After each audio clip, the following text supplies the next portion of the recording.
এত বছর ধরে ছোটবেলা থেকে মহালয়ার দিনগুলো যেভাবে কাটতো সেভাবে এখন আর কাটবে না জানি।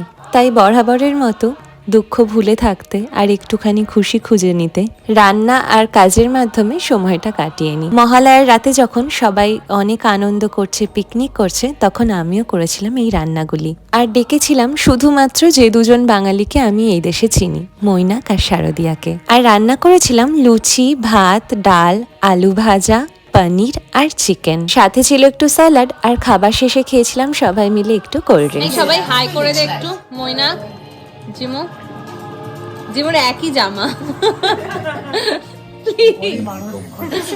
বলো